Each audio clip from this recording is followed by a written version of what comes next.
রাসূলুল্লাহকে আমার আল্লাহ হুকুম দিলেন, মুহাম্মদ সাল্লাল্লাহু আলাইহি ওয়াসাল্লাম আপনি মক্কা থেকে মদিনায় চলে যান, হিজরত করেন। হিজরত করেন। হিজরত রওনা দিলেন হযরতে আবু বকর সিদ্দিক রাদিয়াল্লাহু তাআলা আনহুকে সাথে নিয়া। হিজরত করার মধ্যে অনেক ঘটনা আছে, অনেক মুজিজা আছে। একটা ঘটনা আপনাদের সামনে উল্লেখ করি। আবু বকর সিদ্দিককে নিয়ে হিজরতের সময় গারে সর একটা গুহা ছিল, গারে সুর, গারে সাওর, যেই শব্দ বলেন না কেন, গারে সুরে আল্লাহর রাসূল এবং আবু বকর সিদ্দিক অবস্থান করলেন। এই গারে সুরের এই গুহার মধ্যে অনেক ছিদ্র। কোনো গর্তে যদি আপনি ঢুকেন আর যদি ছিদ্র দেখেন, স্বাভাবিকভাবে বোঝা যায় যে সাপ, বিভিন্ন বিচ্ছুর ছিদ্র হবে। আবু বকর সিদ্দিক বলেন, ইয়া রাসূলুল্লাহ, আমি এই ছিদ্রগুলা বন্ধ করতেছি। রাসূলুল্লাহ পারমিশন নিয়ে আবু বকর সিদ্দিক রাদিয়াল্লাহু তাআলা আনহু প্রত্যেকটা ছিদ্র বন্ধ করলেন। একটা ছিদ্র রয়ে গেল, এই ছিদ্রের মধ্যে ওনার পাটা রেখে উনি বসলেন। রাসূলুল্লাহ আবু বকর সিদ্দিকের উরুর মধ্যে মাথা মুবারকটা রেখে ঘুমিয়ে পড়লেন। রাসূলুল্লাহ আরাম করতেছেন, আবু বকর বসা রয়েছেন। আবু বকর রাসূলুল্লাহকে আরাম দিচ্ছেন। হঠাৎ করে আবু বকর সিদ্দিকের পায়ের মধ্যে একটা সাপ দংশন করলো। আবু বকর সিদ্দিক রাদিয়াল্লাহু তাআলা আনহু সারা শরীরে বিষ প্রবেশ করলো। তারপরেও আল্লাহ রাসূলের ঘুম ভাঙান না। আবু বকর সিদ্দিক রাদিয়াল্লাহু তাআলা আনহুর অজান্তে ওনার চোখ থেকে পানি পড়ে গেল। যেহেতু রাসূলুল্লাহ আবু বকর রাদিয়াল্লাহু তাআলা আনহুর উরুর মধ্যে মাথা রেখেছেন, আবু বকরের চোখের পানির ফোঁটা আল্লাহ রাসূলের চেহারা মুবারকের মধ্যে পড়ে গেছে। আল্লাহ রাসূলের ঘুম ভেঙে গেছে। আল্লাহ রাসূল বলেন, আবু বকর তুমি কেন কান্না করতেছো? আবু বকর বলেন, ইয়া রাসূলুল্লাহ, নবীজি গো, ও মায়ার নবী, দয়ার নবী, আমি জানি না এই গর্তের মধ্যে আমার পা রেখেছিলাম, কে যেন দংশন করেছে, কামড় দিয়েছে, আমার সারা শরীরে বিষ লেগে গেছে, মনে হয় সাপে কামড় দিয়েছে। আল্লাহ রাসূল বলেন, আবু বকর তুমি কেন আমাকে জাগ্রত করতেছো না, আমাকে ঘুম থেকে উঠাইতেছো না? আবু বকর বলেন, ইয়া রাসূলুল্লাহ, আপনি আমার উরুর মধ্যে মাথা মুবারক রেখে আরাম করতেছেন, আমি আবু বকরের পায়ের মধ্যে সাপে দংশন করেছে, আমি আবু বকরের জীবন যাইতে পারে, আমি আপনার আরামের ঘুমের মধ্যে ডিস্টার্ব দিতে পারি না। আল্লাহ রাসূল থুতু মুবারক আবু বকর সিদ্দিকের পায়ের মধ্যে লাগিয়ে দিলেন। মুহূর্তের ভিতরে আবু বকর সিদ্দিকের সমস্ত শরীরের বিষ পানি হয়ে গেল। পাহাড়পুর হযরত শাহ উমাইশা রাহমাতুল্লাহি আলাইহি এর ইসালে সব উপলক্ষে 14তম বার্ষিক ইসলামী সুন্নি মহাসম্মেলনের সম্মানিত সভাপতি হাজী মোহাম্মদ হাশিমুল্লাহ সাহেব, হাজী রফিক মিয়া দর্জি সাহেব, হাজী মোহাম্মদ আব্দুর রউফ সাহেব, ডাক্তার মোহাম্মদ আনসার মিয়া সাহেব, মোহাম্মদ আনহার মিয়া সাহেব, আজকের এই ইসলামী সুন্নি মহাসম্মেলনের সম্মানিত প্রধান অতিথি হযরত মাওলানা নেসার আহমদ চাঁদপুরি সাহেব, প্রধান বক্তা হাফিজ সাইদুল ইসলাম সাহেব, দিগর উলামায়ে কেরাম, মুরব্বী বাবারা, যুবক ভাইয়েরা, স্কুল কলেজ মাদ্রাসা ইউনিভার্সিটির ছাত্র বন্ধুরা, পর্দার আড়ালে অবস্থানরত শ্রদ্ধেয়া সম্মানিতা মা ও বোনেরা, সর্বপ্রথম মহান রব্বুল আলামিনের দরবারে শুকরিয়া আদায় করি যে মহান মালিক আমাদেরকে আজকের এই নূরানি ঈমানি ইসালে সব ইসলামী সুন্নি মহাসম্মেলনে আসার, বসার, কোরআন হাদিস থেকে কথা বলার, শোনার তৌফিক এনায়েত করেছেন। এই জন্য আসুন আমরা সবাই একবার অবনীত চিত্তে হৃদয়ের সবটুকু আবেগ অনুভূতি উজাড় করে দিয়ে সমবেত কণ্ঠে উচ্চ আওয়াজে জবান খুলে চিৎকার করে বলি আলহামদুলিল্লাহ। আরো শুকর আদায় করি যে মহান মুনিব আমাদেরকে এমন এক নবীর উম্মত বানিয়েছেন, যেই নবীর উম্মত হওয়ার জন্য অসংখ্য অগণিত পয়গম্বররা রব্বুল আলামিনের দরবারে দরখাস্ত করেছেন, কিন্তু মহান রব্বুল আলামিন তাদের দরখাস্ত কবুল করেন নাই। আর আমাদেরকে বিনা দরখাস্তে, বিনা চাওয়ায়, বিনা প্রার্থনায় দয়া করে, মায়া করে, মহব্বত করে, ইহসান করে আমাদেরকে আল্লাহ শ্রেষ্ঠ নবীর শ্রেষ্ঠ উম্মত হিসাবে জমিনে প্রেরণ করেছেন। এই জন্য আমরা আবার শুকরিয়া আদায় করি, সবাই জবান খুলে বলি আলহামদুলিল্লাহ। আলোচনার বিষয় হলো মুহাম্মদ সাল্লাল্লাহু আলাইহি ওয়াসাল্লামের জীবনী।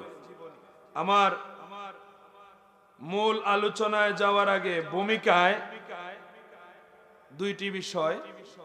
একটি হলো গত বছরও এই পাহাড়পুর হযরত শাহ উমাইশা রহমতুল্লাহ আলাইহির মাহফিলে আমি আলোচনা করেছিলাম। আপনারা অনেকের মনে আছে কিনা জানি না, আমি গত বছর এখানে বসে আলোচনা করেছিলাম। এই আজকে আসলাম, এই গত বছরের মাহফিল থেকে আজকের মাহফিল, এর ভিতরে কত মানুষ গত বছর মাহফিলে ছিলেন, এই বছর নাই। আমি তো হবিগঞ্জের মানুষ হিসাবে সকলের কথা জানি না, অন্তত গিয়াসাল মামুন ভাইয়ের আব্বা আমার পাশে বসে ওয়াজ শুনেছিলেন, আজকে উনি নাই। উনি সহ গ্রামের অনেক মানুষ ওই গত বছর এই মাহফিলে ছিলেন, আজকে নাই। যারা এই এক বছরের ভিতরে জমিন ছেড়ে কবরে চলে গেছেন, আল্লাহ পাক যেন প্রত্যেকের কবরকে এই মাহফিলের উসিলায় জান্নাতের বাগান বানিয়ে দেন, সবাই বলেন আমিন। আরেকটি বিষয় হলো বাংলা যেভাবে 12 মাসে 1 বছর, ইংরেজি যেভাবে 12 মাসে 1 বছর, ঠিক তেমনি ভাবে আরবিও 12 মাসে 1 বছর। কথা বলেন সবাই। আমরা এখানে অনেকে যারা আছেন, বিশেষ করে মুরব্বী যারা আছেন, আপনারা কিন্তু বাংলায় 12 মাসের নাম টাস টাস করে বলে দিতে পারবেন। যারা কম বয়সের তরুণ আছেন, যুবক আছেন, ছাত্র আছেন, তারা অনেকে আছে বাংলায় না পারলেও ইংরেজি 12 মাসের নাম তারা টাস টাস বলে দিবে। কিন্তু আরবি 12 মাসের নাম যদি আমাদেরকে প্রশ্ন করা হয়, খালি এখানে না, গ্রামের ভিতরে আমরা যারাই আছি, মাইকের আওয়াজ যতটুকু যাচ্ছে, আমরা যারাই আছি, যদি প্রশ্ন করা হয়, আমার মনে হয় না 100-র ভিতরে 10 জনে পারবে। মাদ্রাসায় যারা লেখাপড়া করে এরা ভিন্ন, এরা সারা আলেম উলামা সারা, মাদ্রাসার ছাত্রছাত্রী সারা, বাকি যারা আছে আরবি 12 মাসের নাম যদি প্রশ্ন করা হয়, শতকরা 10 জনে পারবে বলে মনে হয় না। কিন্তু আমরা মুসলমান ইমানদার হিসেবে ইংরেজি 12 মাসের নাম, বাংলায় 12 মাসের নাম শিখবো, কিন্তু শিকার আগে প্রথম শিখা উচিত হলো আরবি 12 মাসের নাম, ঠিক কিনা বলেন? আর আরবি 12 মাসের নামের মধ্যে আমরা বর্তমানে যে মাস অতিক্রম করতেছি, এই মাসের নাম হলো শাবান মাস। কি মাস? মুরব্বী বাবারা সহজে বুঝবেন, শবে বরাতের মাস। কি মাস? শবে বরাতের মাস। আমরা অনেক মাসকে নাম ছাড়া চিনি, যেমন মুহররম মাসকে আমরা আশুরার মাস, তারপরে রবিউল আউয়ালকে আমরা অনেকে রবিউল আউয়াল বলতে পারি না, বলি মিলাদুন নবীর মাস। রজব মাসকে আমরা অনেকে রজব মাস বলতে পারি না, কিন্তু বলি মেরাজের মাস। শাবান মাসকে অনেকে শাবান বলতে পারি না, কিন্তু শবে বরাতের মাস হিসেবে চিনি, ঠিক কিনা বলেন? রমজান মাসকে তো আবার সবাই চিনি, ঠিক না? রমজান নামে সবাই চিনি। রমজানের পরে যে আমরা ঈদ উল ফিতর শাওয়াল মাসের 1ম তারিখ, এই শাওয়াল মাস আবার অনেকে বলতে পারে না, কিন্তু বুঝতে পারে যে রমজান মাস শেষ, নতুন এক মানে ঈদ উল ফিতরের মাস। তারপরে জিলকদ জিলহজকে অনেকে নাম বলতে পারে না, কিন্তু হজ্জের মাস হিসাবে চিনি, ঠিক না বেঠিক? আল্লাহ পাক যেন আমাদেরকে আরবি 12টি মাসের নাম সুন্দর করে শিকার এবং মনে রাখার তৌফিক দান করেন, সবাই বলেন আমিন। আমরা এই শাবান মাস আর রমজান মাসের আছে 21 দিন। কয়দিন বলেন? 21 দিন। মনে রাখবেন, আমরা দুনিয়ার প্রয়োজনে যা কিছু করি না কেন সব কিছুর আগে আমরা প্রস্তুতি নেই, ঠিক কিনা বলেন? রমজান মাস আর কতদিন প্রস্তুতি নেওয়ার দরকার আছে কিনা? মনে রাখবেন, ইমানদার মুমিন মুসলমান মুত্তাকি হতে হবে। কি হতে হবে? মুত্তাকি হতে হবে। মুত্তাকি না হলে জান্নাত পাওয়া যাবে না।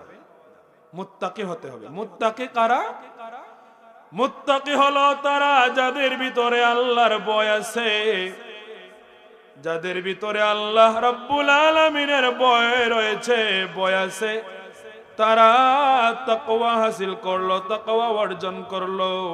আর যারা তাকওয়া অর্জন করলো তাদের নাম হলো মুত্তাকি। এখন মুত্তাকি হওয়ার জন্য রমজান মাস আমরা সব সময় চেষ্টা করব মুত্তাকি হওয়ার জন্য। কিন্তু রব্বুল আলামিন 12টি মাসের মধ্যে স্পেশাল ভাবে একটা মাস দিয়েছেন, রমজান মাস, মুত্তাকি হওয়ার জন্য। আল্লাহ নিজে বলেন, ইয়া আইয়ুহাল্লাযীনা আমানু, আল্লাহ বলেন হে মুমিনেরা, হে ইমানদারেরা, হে মানুষেরা, তোমরা যারা ঈমান এনেছো, কুতিবা আলাইকুমুস সিয়াম, তোমাদের উপর আমি আল্লাহ রমজান মাসের রোজা ফরজ করে দিয়েছি। কামা কুতিবা আলাল্লাযীনা মিন ক্বাবলিকুম, যেভাবে তোমাদের পূর্ববর্তীদের উপর আমি রোজা ফরজ করেছিলাম। কেন তোমাদের উপরে রোজা ফরজ করেছি? যেন তোমরা লাআল্লাকুম তাত্তাকুন,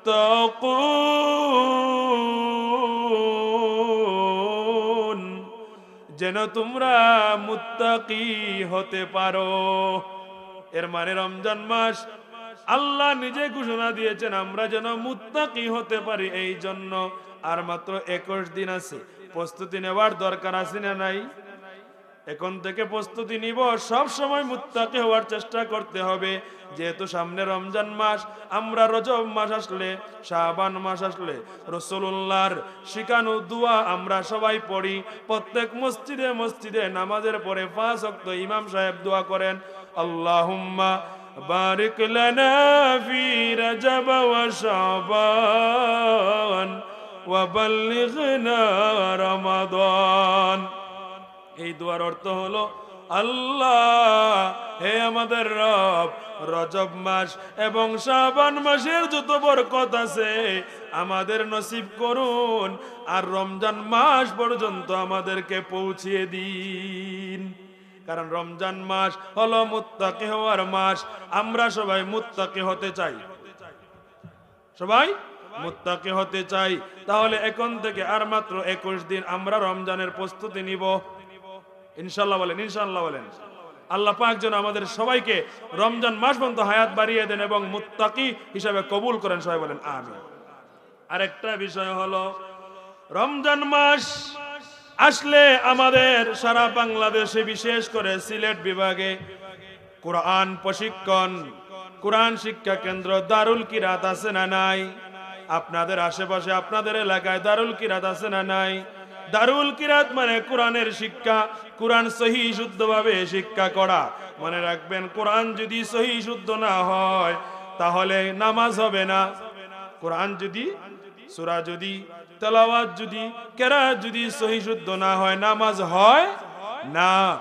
আর কেরাত শুদ্ধ করতে হলে দারুল কিরাতের বিকল্প নাই। আল্লাহ নিজে বলেন, ওয়ারাতিলিল কুরআন তারতিলা, তোমরা সহি শুদ্ধভাবে কালামে পাক তেলাওয়াত করো, ধীরে ধীরে সহি শুদ্ধভাবে তেলাওয়াত করো।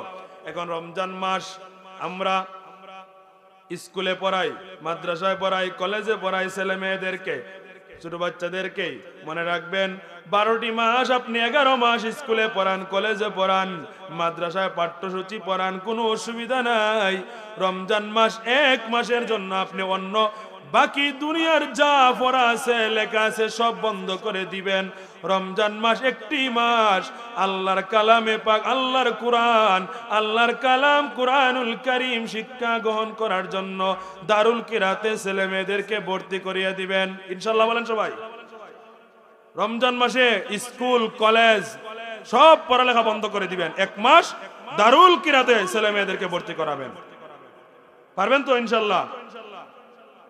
আর সরকার যদি অতীত সরকার বলেন, বর্তমান সরকার বলেন, আর ভবিষ্যৎ সরকার বলেন, সব সরকার এর প্রতি আমাদের আহ্বান, রমজান মাসে প্রত্যেকটি primary school, high school, college বন্ধ থাকতে হবে।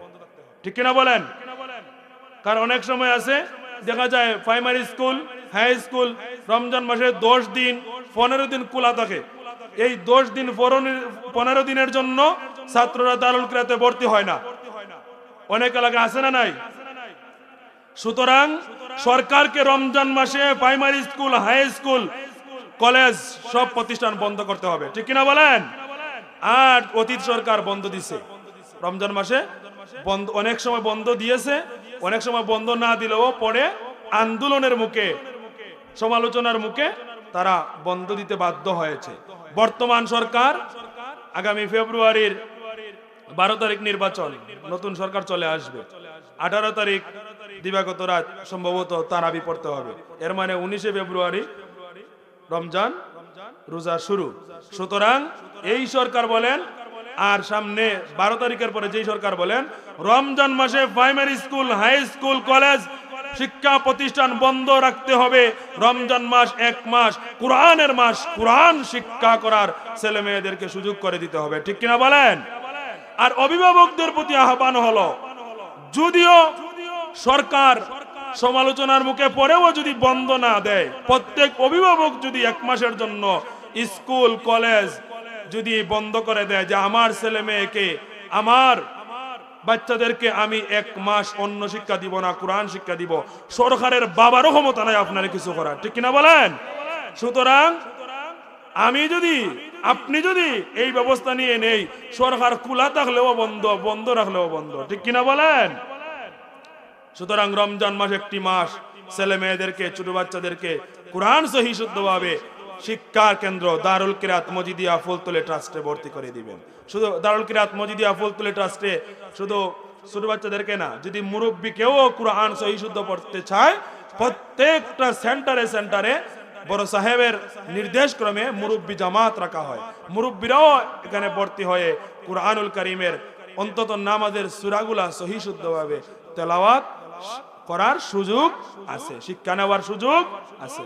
আল্লাহ পাক যেন আমাদের সবাইকে কুরআনুল কারীমের বিশেষ করে নামাজের সূরাগুলা সহি শুদ্ধভাবে শিক্ষা গ্রহণ করার তৌফিক দান করেন। সবাই বলেন আমিন। সবাই দূরে শরীফ পড়ুন। আল্লাহুম্মা সাল্লি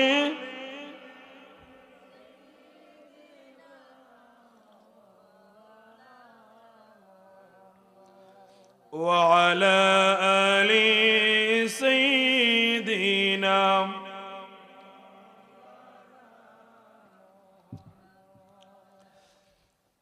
আমার প্রাণের ভাইয়েরা, বন্ধুরা, বাবারা, ভূমিকায় আমি কুরআনুল কারীমের দারুল কিরাত নিয়ে রমজান মাসের প্রস্তুতি নিয়ে কিছু কথা বললাম। এবার আমার মূল আলোচনায় যায়। আমার মূল বিষয় মুহাম্মাদুর রাসূলুল্লাহ সাল্লাল্লাহু আলাইহি ওয়াসাল্লামের জীবনী। বলেন তো আমরা কার উম্মত? আমরা কার উম্মত? মুহাম্মদ সাল্লাল্লাহু আলাইহি ওয়াসাল্লামের উম্মত। আমাদের নবীজির নাম কি? সবাই বলতে হবে, আমাদের নবীজির নাম কি? মুহাম্মদ সাল্লাল্লাহু আলাইহি ওয়াসাল্লাম। মুহাম্মাদুর রাসূলুল্লাহ জমিনে আগমন করেন 570 খ্রিস্টাব্দে। 570 খ্রিস্টাব্দে আরবের মক্কা নগরে বিখ্যাত কুরাইশ বংশে, কুরাইশ বংশে মক্কা নগরে 570 খ্রিস্টাব্দে রোজ সোমবার রাসূলুল্লাহ জমিনে আগমন করেন। 570 খ্রিস্টাব্দে রাসূলুল্লাহ জমিনে আগমন করার পরে আরবের নিয়ম অনুযায়ী মক্কার ছোট বাচ্চাদেরকে দুধ মারা, তারা বাচ্চাদেরকে নিয়ে যাইতো, দুধ পান করাইতো। সেই প্রথা অনুযায়ী রাসূলুল্লাহর বয়স যেই দিন 7 দিন হয়ে গেল। রাসূলুল্লাহর বয়স কয়দিন হলো? সবাই আওয়াজ করেন, কয়দিন হলো? মনে রাখবেন, আলোচনা অনেক। রাসূলুল্লাহর জীবনী কি অত সোজা? দিনের পর দিন করলেও শেষ হবে না। কিন্তু আমার সময়ের ভিতরে আমি এই যে 570 খ্রিস্টাব্দে রাসূলুল্লাহ জমিনে আগমন করছেন, ইনশাআল্লাহ একবারে শেষ পর্যন্ত যাওয়ার চেষ্টা করব। শুধু মূল জায়গায় একটা পয়েন্ট বলে আমি মোটামুটি আপনাদেরকে একটা ধারণা দিয়ে দেবো ইনশাআল্লাহ। আল্লাহ যেন আমাদেরকে বলার এবং শোনার এবং আমাদেরকে বুঝার তৌফিক দান করেন, সবাই বলেন আমিন। হালিমাতুস সাদিয়া নামে একজন মহিলা উনার বান্ধবীদের সাথে, উনার স্বামীকে সাথে নিয়ে মক্কায় আসতেছেন। মক্কা থেকে দুধের বাচ্চা নিবেন, দুধ পান করাবেন, বিনিময়ে উপহার পাইবেন, উপটৌকন পাইবেন। উনার বান্ধবীদের সাথে উনার স্বামীকে সাথে নিয়ে উনি আসতেছেন মক্কায়। তখন উনার তায়েফ গোত্রে হালিমাতুস সাদিয়া, উনার এলাকায় দুর্ভিক্ষ ছিল। উনার বাড়িতে সাদিয়া গোত্রে এই তায়েফে দুর্ভিক্ষ ছিল। উনার কুলে আবার একটা দুধের বাচ্চা ছিল, উনার আবার একজন দুধের বাচ্চাও ছিল। উনি যে গাধার উপরে সওয়ার হয়ে আসতেছেন, উনার বান্ধবীদের বাহনগুলা উনার বান্ধবীদেরকে আগে নিয়ে আসছে, হালিমাতুস সাদিয়াকে পিছনে ফেলে আসছে। কারণ এই হালিমাতুস সাদিয়ার গাদার শক্তি ছিল না, কারণ দুর্ভিক্ষ ছিল, সময় মতো খাবার পানি দেওয়া যাইত না। এই জন্য হালিমাতুস সাদিয়া মক্কায় আসলেন। অন্যান্য উনার বান্ধবী, অন্যান্য মহিলারা ধনী সম্পদশালী পরিবারের দুধের বাচ্চা তারা নিল, বাচ্চাদেরকে দুধ পান করানোর জন্য নিল, বেশি বেশি তারা উপহার পাইল। হালিমাতুস সাদিয়া কোনো বাচ্চা পায় না। দুইটি কারণ, একটি কারণ উনার কুলের মধ্যে উনার নিজের একটা বাচ্চা আছে, দুধের বাচ্চা। আর একটা কারণ হলো দুর্ভিক্ষের কারণে, অভাবের কারণে উনি ভালো করে খাবার দাবার খাইতে পারেন না। উনার স্তনের মধ্যে দুধ নাই, উনার কুলের দুধের বাচ্চা ওই দুধের জন্য ছটফট করে কান্না করে, উনি দুধ দিতে পারেন না। এই জন্য কেউ উনাকে বাচ্চা দেয় না। এইদিকে মুহাম্মাদুর রাসূলুল্লাহ জমিনে আগমন করার আগে উনার আব্বা জমিন থেকে চলে গিয়েছিলেন। ওনার আব্বা নাই। মুহাম্মাদুর রাসূলুল্লাহর আব্বার নাম কি সবাই জানেন তো? সবাই বলেন আব্দুল্লাহ, জুড়ে বলেন কি? রাসূলুল্লাহ জমিনে আসার আগে আব্দুল্লাহ জমিন থেকে বিদায় নিয়েছিলেন।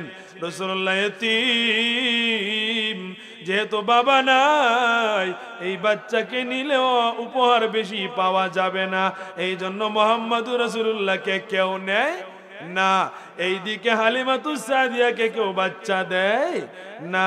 হালিমা বলেন, স্বামী আমার, যেহেতু কেউ আমাদেরকে বাচ্চা দেয় নাই, খালি যাওয়ার চাইতে এই ইতিম বাচ্চাটাকে আমরা নিয়ে যাই।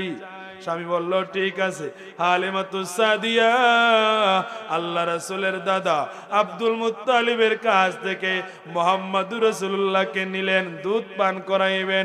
হালিমাতুস সাদিয়া বলেন, এ দুনিয়ার মানুষ শুনো রে, মুহাম্মদ 7 দিনের দুধের বাচ্চা মুহাম্মদকে যেই সময় আমি কোলে নিলাম, আমি হালিমার দুস্তনের মধ্যে দুধ ছিল না, কিন্তু যেই সময় মুহাম্মদের মুখ আমার স্তনে লাগাইলাম, আমি দেখতে পাচ্ছি মুহাম্মদ তৃপ্তি সহকারে দুধ পান করেছে। এখন একদিকের স্তন পান করেছে, আর একদিকের স্তন পান করাবো, মুহাম্মদ মুখ দেয় না। হালিমাতুস সাদিয়া বলেন, আরে দুনিয়ার মানুষ শুনে রাখো, আমার মুহাম্মদ আমাকে ইশারা দিয়ে বুঝিয়ে দিচ্ছে, ও হালিমা তুমি জোর করছো কেন? যেহেতু আমার দুধ ভাই আছে, একদিকের স্তন আমার অধিকার, আরেক দিকের স্তন আমার দুধ ভাইয়ের অধিকার। আমি মুহাম্মাদুর রাসূলুল্লাহ জমিনে আগমন করেছি আমার ভাইয়ের অধিকার ফিরিয়ে দেওয়ার জন্য, কোন ভাইয়ের অধিকার নষ্ট করার জন্য জমিনে আগমন করি নাই। মুহাম্মদ রাসূলুল্লাহ এই দুধের বাচ্চা থাকা অবস্থায় অন্যের হক নষ্ট করেন নাই। হাজিরিন, সংক্ষেপে সামনে বাড়ি মুহাম্মদুর রাসূলুল্লাহকে হালিমাতুস সাদিয়া 2 বছর দুধ পান করাইলেন। 2 বছর পরে আমেনার কাছে এসে আবার পারমিশন নিলেন আরো 2 বছরের। সর্বমোট হালিমাতুস সাদিয়া মুহাম্মদুর রাসূলুল্লাহকে 4 বছর লালন পালন করে মা আমেনার কাছে দেন। মুহাম্মদুর রাসূলুল্লাহর বয়স যেই দিন 6 বছর হলো। কয় বছর? 6 বছর। আমেনা বলেন, মুহাম্মদ চলো মদিনায় যাই, তোমার বাবার কবরটা জিয়ারত করে আসি। মদিনায় যাইলেন, আর মক্কায় আসতে পারলেন না। আমেনা জমিন থেকে বিদায় নিলেন। মুহাম্মদুর রাসূলুল্লাহর বয়স কত? মনে রাখতে হবে কত। জমিনে আসার আগে আব্বা নাই, জমিনে আসার পরে 6 বছর বয়সে আম্মাও নাই। মুহাম্মদুর রাসূলুল্লাহর লালন পালনের দায়িত্ব পড়ে মুহাম্মদুর রাসূলুল্লাহর দাদা আব্দুল মুত্তালিবের কাছে। কার কাছে? Abdul Muttalib. মুহাম্মদুর রাসূলুল্লাহর দাদা আব্দুল মুত্তালিব মুহাম্মদ রাসূলুল্লাহকে লালন পালন করেন। আব্দুল মুত্তালিবের লালন পালন অবস্থায় একটা ঘটনা, আব্দুল মুত্তালিব ছিলেন অনেক উটের মালিক, অনেক উটের মালিক। মাঝে মধ্যে আব্দুল মুত্তালিবের উট হারিয়ে যাইত। একদিনের ঘটনা, আব্দুল মুত্তালিবের উট পাওয়া যাচ্ছে না। আব্দুল মুত্তালিবের ছেলে আবু তালিব, আবু লাহাব, আব্বাস, আমির হামজা এদেরকে পাঠাইছেন উট খুঁজার জন্য। কেউ উট খুঁজে আনতে পারে নাই। আব্দুল মুত্তালিব এসে বলে, ও দাদা ভাই মুহাম্মদ, তুমি মরুভূমির মধ্যে যাও, গিয়ে তোমার দাদা আব্দুল মুত্তালিবের উটগুলা তুমি খুঁজিয়া আনো। মুহাম্মদ রাসূলুল্লাহ বলেন, দাদা, ও দাদা, আমার চাচারা, আপনার ছেলেরা আমির হামজা, আব্বাস, আবু তালেব, আবু লাহাব, তারা এত বড় বড় মানুষ, উট খুঁজে আনতে পারে নাই, আমি কিভাবে আনবো? আব্দুল মুত্তালিব বলেন, ও দাদা ভাই মুহাম্মদ, এত তাড়াতাড়ি তুমি উটগুলা কিভাবে খুঁজে পাইলা? মুহাম্মদুর রাসূলুল্লাহ বলেন, ও দাদা, দাদা, মরুভূমির মধ্যে আমি গিয়ে আপনার হারানো উটগুলা আমি খুঁজি নাই। মরুভূমির মধ্যে আমি মুহাম্মদ গিয়ে দাঁড়িয়ে রইলাম, আপনি আব্দুল মুত্তালিবের, আপনি দাদার উটগুলা খুঁজে খুঁজে আমি মুহাম্মদকে বের করেছে। আব্দুল মুত্তালিব উনার করে মুহাম্মদুর রাসূলুল্লাহ লালন পালন হচ্ছেন। মুহাম্মদুর রাসূলুল্লাহর বয়স 6 থেকে 8 বছর হলো। কয় বছর? দাদা আব্দুল মুত্তালিব জমিন থেকে বিদায় নিলেন। জমিনে আসার আগে আব্বা নাই, আসার পরে 6 বছরে আম্মাও নাই, 8 বছরে এখন দাদাও নাই। মুহাম্মদুর রাসূলুল্লাহ লালন পালনের দায়িত্ব পড়েছে উনার চাচা আবু তালিবের করে। আবু তালিব ছিলেন নেতা মানুষ, কিন্তু গরিব, আবু তালিবের ঘরে সব সময় পর্যাপ্ত পরিমাণ খাবার থাকতো না। আবু তালিব বলেন, ও দুনিয়ার মানুষ শোনো রে, আমি আবু তালিবের ঘরে পর্যাপ্ত পরিমাণ সব সময় খাবার থাকতো না। শোনো, আমার ভাতিজা মুহাম্মদ যেই দিন আমার ঘরে খাবার খাইতে আসতো, আমার খাবার যদি অল্প থাকতো, আমরা সবাই তৃপ্তি সহকারে খাবার খাইতে পারতাম। যেই ওয়াক্ত আমার ঘরে খাবার খাইতে আসতো, অল্প খাবার থাকলেও আমরা সবাই তৃপ্তি সহকারে খাবার খাইতে পারতাম। জোরে বলেন সুবহানাল্লাহ। আবু তালিব বলেন, ও দুনিয়ার মানুষ শোনো, তোমাদেরকে কি বলবো আমার বাতিজার কথা। আমার বাতিজা যেই সময়ে ঘুম থেকে উঠতো, দুনিয়ার মানুষেরা, আমার ছেলেরা, আমার মেয়েরা, আমরা যে কেউ ঘুম থেকে উঠার পরে দেখবেন চৌকের মধ্যে খেজুর লাগে থাকে, মুখ দিয়ে লালা বের হয়, মুখটা ধৌত করতে হয়, নয়তো মুখের মধ্যে অপরিষ্কার দেখা যায়, ময়লা দেখা যায়, আবর্জনা দেখা যায়। ঠিক কিনা বলেন? চাচা আবু তালিব বলেন, দুনিয়ার মানুষেরা রে, আমার বাতিজা মোহাম্মদ যেই সময় ঘুম থেকে উঠতো, আমি আবু তালেব চেয়ে দেখতাম আমার বাতিজা যেন মুখ ধৌত করে ঘুম থেকে উঠছে। আল্লাহ রাসূলের বয়স বাড়তে বাড়তে হলো 17 বছর। কত বছর? 17 থেকে 20 বছর। আল্লাহ রাসূল দেখলেন মক্কা নগরে শুধু ঝগড়া ফাসাদ যুদ্ধ বিগ্রহ লেগে থাকে। উনি যুবকদেরকে নিয়ে একটা সংগঠন করলেন। সংগঠনের নাম দিলেন হিলফুল ফুজুল, শান্তি সংঘ। এই সংগঠনের মাধ্যমে আল্লাহ রাসূল সমাজের মধ্যে ভালো ভালো কাজ, শান্তি প্রতিষ্ঠা করতে লাগলেন। আল্লাহ রাসূলের বয়স বাড়তে বাড়তে হলো 25 বছর। কত বছর? 25 বছর যেই সময় হলো, খাদিজাতুল কুবরা রাদিয়াল্লাহু তাআলা আনহা রাসূলুল্লাহর মুজিজা দেখে, রাসূলুল্লাহর চরিত্র দেখে, রাসূলুল্লাহর ব্যবহার দেখে, রাসূলুল্লাহর আমানতদারিতা দেখে, রাসূলুল্লাহর চেহারা দেখে, সব কিছু দেখার পরে খাদিজা রাসূলুল্লাহকে বিবাহের প্রস্তাব দেন। 25 বছর বয়স মুহাম্মদুর রাসূলুল্লাহর, খাদিজার বয়স 40। প্রস্তাব দেওয়ার পরে মুহাম্মদুর রাসূলুল্লাহ বললেন, খাদিজা আমার মুরব্বী, আমার চাচা, তুমি প্রস্তাব আমার চাচার কাছে দাও। বলেন তো মুরব্বীর দাম আছে না নাই? আল্লাহ রাসূল দিয়েছেন। বললেন, আমার চাচা, আমার মুরব্বী, আমার চাচার কাছে বিবাহের প্রস্তাব দাও। খাদিজা চাচার কাছে গেলেন, চাচা ও ভাতিজাকে সম্মান দিলেন। চাচা আবু তালিব বললেন, খাদিজা আমি আবু তালেব রাজি হলে হবে না, আমার ভাতিজা যদি রাজি হয় আমি চাচা রাজি। সুবহানাল্লাহ বলবেন না? মুরব্বি দিয়েছেন ভাতিজাকে সম্মান, ভাতিজাও দিয়েছেন চাচাকে সম্মান। সমাজের মধ্যে যদি শান্তি প্রতিষ্ঠা করতে হয়, যুবকরা দিতে হবে মুরব্বীদেরকে সম্মান, মুরব্বীরাও যুবকদেরকে সম্মান দিতে হবে, দাম দিতে হবে, তাদের প্রস্তাবের তাদেরকে সম্মান দিতে হবে। অনেক সময় আমাদের যে কোনো সমাজে, যে কোনো গ্রামে দেখা যাচ্ছে মুরব্বীদের কথা যুবকরা মানে না, যুবকদের কথা মুরব্বী মানে না। না, একে অপরকে সম্মান দিতে হবে। দেখবেন সমন্বয় করলে, যেমন আপনি যুবকদের একটা প্রস্তাব মানলেন, আরেকদিন আপনারা যুবকদেরকে না জিজ্ঞাসা করেও যদি একটা করে ফেলেন, যুবকরা বলবে আরেকটা বিষয় ছিল, আমরা প্রস্তাব দিয়েছিলাম, মুরব্বীরা আমাদের প্রস্তাবকে গ্রহণ করেছিলেন, হয়তো এই বিষয়ে তারা মনে করছেন আমাদেরকে না জিজ্ঞাসা করেই সিদ্ধান্ত নিছেন, মনে হয় এটার মধ্যে কল্যাণ আছে, আমরা মেনে নেই। তখন এর মানে মুরব্বীরা দিতে হবে যুবকদেরকে সম্মান, যুবকরাও মুরব্বীদেরকে সম্মান দিতে হবে। আমার পানের ভাইয়েরা, বন্ধুরা, বাবারা, আল্লাহ রাসূলের বয়স 25 থেকে বাড়তে বাড়তে হলো 35 বছর। কত বছর? কথা বলেন, কত বছর? 35 বছর। মক্কায় একটা বিরাট বড় বন্যা হলো। বন্যার কারণে কানায় কাবার একটা দেওয়াল ধ্বংস হলো, ক্ষতিগ্রস্ত হলো। কুরাইশরা সিদ্ধান্ত নিল আমরা কানায় কাবা পুনর্নির্মাণ করব।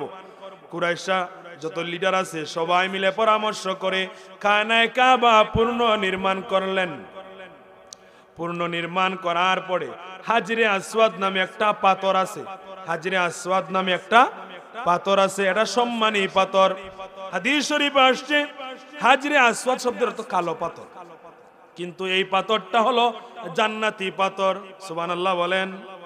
হাজরে আসওয়াদ, রাসূলুল্লাহ বলেন, হাজরে আসওয়াদ যেই সময় জান্নাত থেকে জমিনে আসে, আনা হয়, তখন ওই পাথরটা ছিল দুধের চাইতে সাদা। সুবহানাল্লাহ বলবেন না? বনি আদম এই পাথরের মধ্যে চুমা দেয়, চুমা দেওয়ার সাথে সাথে এই পাথরটা ওই বনি আদমের গুনাহগুলা টেনে টেনে পাথরের ভিতরে নিয়ে নেয়। রাসূলুল্লাহ বলেন বনি আদমের গুনাহ টেনে টেনে নিতে নিতে এই দুধের চাইতে সাদা পাথরটা কালো হয়ে গেছে। এই হাজরে আসওয়াদ জান্নাতি পাথর, সম্মানিত পাথর। এই পাথরটা এখন স্থাপন করার জন্য কুরাইশ লিডারদের মধ্যে ঝগড়া লেগে যায়। দেখবেন সমাজের মধ্যে যদি বড় বিচার হয়, বিচারের সভাপতি হওয়ার জন্য অনেক রেডি থাকেন। সবাই চাই এই বিচারের সভাপতি হইলে আমার সম্মান বেড়ে যাবে, আছে না নাই? অনেক সময় আছে শেষ পর্যন্ত কোন গোষ্ঠীর মুরব্বীরে সভাপতি দিব এই নিয়ে ঝগড়া লেগে যায়। শেষ পর্যন্ত হয় দারোগারে দিলাও, ওসিরে দিলাও, এমপি সাহেবরে আনলো, উপজেলা চেয়ারম্যান সাহেবরে আনলো, নয়তো আরেক গ্রামের চেয়ারম্যান রে, আরেক ইউনিয়নের চেয়ারম্যান রে আনিলাও। ঠিক না বেটি? এর মানে বড় বিচারের সভাপতি সবাই হতে চায়, কারণ যত বড় বিচার সম্মান তত বড়, কারণ বড় বিচারের সভাপতির সম্মান বেশি হবে, এটাই স্বাভাবিক। সম্মানী পাথর, যেই গোত্রের লিডার সাহেব এই পাথরটা স্থাপন করবেন ওনার সম্মান বেড়ে যাবে। সম্মানী পাথর যদি আপনি স্থাপন করেন সম্মান বেড়ে যাবে। এই নিয়ে ঝগড়া লেগে যায়, এমন পর্যায়ে চলে যায় যেন রক্তপাত হবে। শেষ পর্যন্ত সিদ্ধান্ত হলো যে পরের দিন কানায় কাবার ভিতরে যে প্রবেশ করবে তার সিদ্ধান্ত মোতাবেক হাজরে আসওয়াদ স্থাপন করা হবে। আল্লাহর কে কুদরত, পরের দিন কুরাইশদের লিডাররা, গোত্র লিডাররা যায়, সবাই যায়, কয় আমি আগে কানায় কাবায় প্রবেশ করব, আমি রায় দিব। কিন্তু সবাই গিয়ে দেখে সকলের আগে কানায় কাবার ভিতরে মুহাম্মদুর রাসূলুল্লাহ উপস্থিত হয়ে গেছে।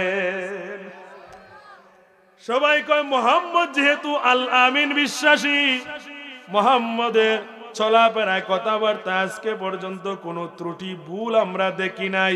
ভালো হয়েছে মুহাম্মদ আগে প্রবেশ করেছে। আজকে মুহাম্মদ যে বিচার করবে, মুহাম্মদ যে সিদ্ধান্ত নিবে, আমরা সেটাই সবাই মেনে নিব। কুরাইশ গোত্রের লিডার সবাই বলল মুহাম্মদ যে সিদ্ধান্ত দিব আমরা সবাই মাথা পেতে নিব।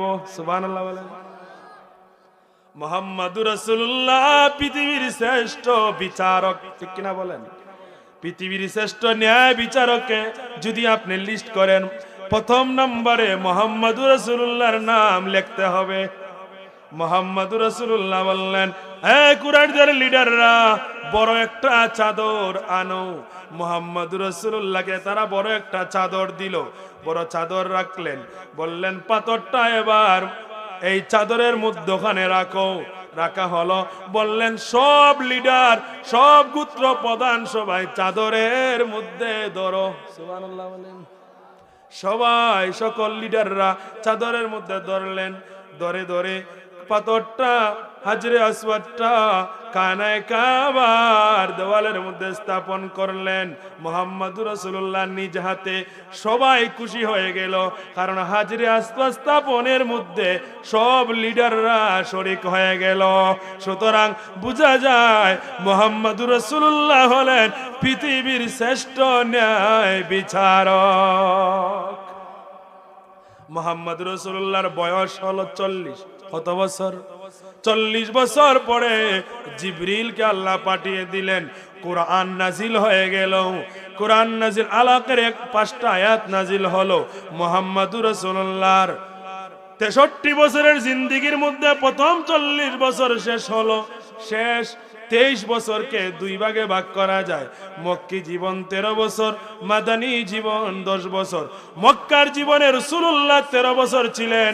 প্রথম 3 বছর গোপনে গোপনে ইসলামের দাওয়াত দিয়েছেন, তারপরে প্রকাশ্যে দাওয়াত দিয়েছেন। রাসূলুল্লাহর এই মক্কার 13 বছরের মধ্যে অসংখ্য অগণিত ঘটনা আছে। ত্যাগের ঘটনা, ধৈর্যের ঘটনা। একটা ঘটনা উল্লেখ করি, মুহাম্মদুর রাসূলুল্লাহকে, মুহাম্মদুর রাসূলুল্লাহর হাজারো হাজারো মুজিজা আছে, এর মধ্যে 3টা মুজিজা হলো শ্রেষ্ঠ। কয়টা মুজিজা শ্রেষ্ঠ? একটা হলো 30 পারা কোরআন রাসূলুল্লাহর মুজিজা, আর একটা হলো মেরাজ রাসূলুল্লাহর মুজিজা, আর একটা হলো রাসূলুল্লাহর আঙ্গুলের ইশারায় চন্দ্র দ্বিখণ্ডিত হওয়া। মুহাম্মদুর রাসূলুল্লাহর কাছে আবু জেহেল সহ মক্কার কাফেররা গেল, হে মুহাম্মদ, তুমি যদি আকাশের চাঁদকে দুভাগ করতে পারো তাহলে আমরা তোমার দাওয়াত গ্রহণ করব, ঈমান গ্রহণ করব। মুহাম্মদুর রাসূলুল্লাহ এই আবু জেহেল সহ মক্কার লিডারদেরকে নিয়ে, কাফেরদেরকে নিয়ে আবু কুবাইস পাহাড়ের উপরে উঠলেন। উঠে রাসূলুল্লাহর শাহাদাত আঙ্গুল দিয়ে আকাশের চাঁদকে ইশারা করলেন। কুরআনুল কারীম সাক্ষী, হাদিস শরীফ সাক্ষী, রাসূলুল্লাহর শাহাদাত আঙ্গুল দিয়ে ইশারা দিতে দেরি হয়েছে। আবু কুবাইস পাহাড়ের দুই দিকে চন্দ্র দ্বিখণ্ডিত হয়ে দুই দিকে চলে যাইতে দেরি হয় নাই। কথা ছিল সবাই ঈমান আনবে, তারা কয়, ও মুহাম্মদ, এতদিন মনে করেছিলাম তোমার জাদুর প্রভাব শুধু জমিনে কাজ করে, আজকে বুঝলাম তোমার জাদু আসমানেও কাজ করে। নাউজুবিল্লাহ বলেন। রাসূলুল্লাহ, আচ্ছা বলেন তো, রাসূলুল্লাহ, কাফেররা বলছিল রাসূলুল্লাহ নবুয়াতের পরে ঈমানের দাওয়াত দেওয়ার সময় আঙ্গুলের ইশারায় চন্দ্র দ্বিখণ্ডিত হয়ে গেছে, এটা দেখে কাফেররা কয় জাদু। রাসূলুল্লাহ যেই সময় অবুজ ছিলেন, মাসুম ছিলেন, মানে ছোট বাচ্চা ছিলেন, দুলনার মধ্যে ছিলেন। দুলনার মধ্যে বাচ্চাদেরকে রাখা হয় কিনা? রাসূলুল্লাহ যে সময় দুলনার মধ্যে ছিলেন, রাসূলুল্লাহর দুলনা ডান দিকে গেলে আকাশের চাঁদ ডান দিকে হেলে যাইতো। সুবহানাল্লাহ বলবেন না? বাম দিকে গেলে আকাশের চাঁদ বাম দিকে যাইতো। দেখবেন এখনো আছে, ছোট বাচ্চাদেরকে দুলনার মধ্যে রেখে উপরে একটা ফুল টাঙ্গিয়ে দেওয়া হয়, বাচ্চা যেন ফুল দেখে দেখে কান্না বন্ধ করে। ঠিক কিনা, আছে না নাই? রাসূলুল্লাহর দুলনা মুবারকের মধ্যে রাসূলুল্লাহ যেই সময় ছিলেন, এই ফুল আমরা যেই ফুল ব্যবহার করি, রাসূলুল্লাহকে আনন্দ দেওয়ার জন্য আমার আল্লাহ দুলনার মধ্যে ফুলের পরিবর্তে আকাশের চাঁদকে নির্ধারণ করে দিয়েছিলেন। রাসূলুল্লাহ মক্কার 13 বছরে এত অত্যাচার নির্যাতন সহ্য করেছেন, শেষ পর্যন্ত অনেক লম্বা ঘটনা, আমাকে শেষ পর্যন্ত যাইতে হবে। রাসূলুল্লাহকে আমার আল্লাহ হুকুম দিলেন, মুহাম্মদ সাল্লাল্লাহু আলাইহি ওয়াসাল্লাম, আপনি মক্কা থেকে মদিনায় চলে যান, হিজরত করেন। হিজরত রওনা দিলেন হযরতে আবু বকর সিদ্দিক রাদিয়াল্লাহু তাআলা আনহুকে সাথে নিয়া। হিজরত করার মধ্যে অনেক ঘটনা আছে, অনেক মুজিজা আছে। একটা ঘটনা আপনাদের সামনে উল্লেখ করি। আবু বকর সিদ্দিককে নিয়ে হিজরতের সময় গারে সর একটা গুহা ছিল, গারে সাওর, যেই শব্দ বলেন না কেন, গারে সুরে আল্লাহর রাসূল এবং আবু বকর সিদ্দিক অবস্থান করলেন। এই গারে সুরের এই গুহার মধ্যে অনেক ছিদ্র। কোন গর্তে যদি আপনি ঢুকেন আর যদি ছিদ্র দেখেন, স্বাভাবিকভাবে বোঝা যায় যে সাপ, বিভিন্ন বিচ্ছুর ছিদ্র হবে। আবু বকর সিদ্দিক বলেন, ইয়া রাসূলুল্লাহ, আমি এই ছিদ্রগুলা বন্ধ করতেছি। রাসূলুল্লাহ পারমিশন নিয়ে আবু বকর সিদ্দিক রাদিয়াল্লাহু তাআলা আনহু প্রত্যেকটা ছিদ্র বন্ধ করলেন। একটা ছিদ্র রয়ে গেল, এই ছিদ্রের মধ্যে ওনার পাটা রেখে উনি বসলেন। রাসূলুল্লাহ আবু বকর সিদ্দিকের উরুর মধ্যে মাথা মুবারকটা রেখে ঘুমিয়ে পড়লেন। রাসূলুল্লাহ আরাম করতেছেন, আবু বকর বসা রয়েছেন। আবু বকর রাসূলুল্লাহকে আরাম দিচ্ছেন। হঠাৎ করে আবু বকর সিদ্দিকের পায়ের মধ্যে একটা সাপ দংশন করলো। আবু বকর সিদ্দিক রাদিয়াল্লাহু তাআলা আনহু সারা শরীরে বিষ প্রবেশ করলো। তারপরেও আল্লাহ রাসূলের ঘুম ভাঙান না।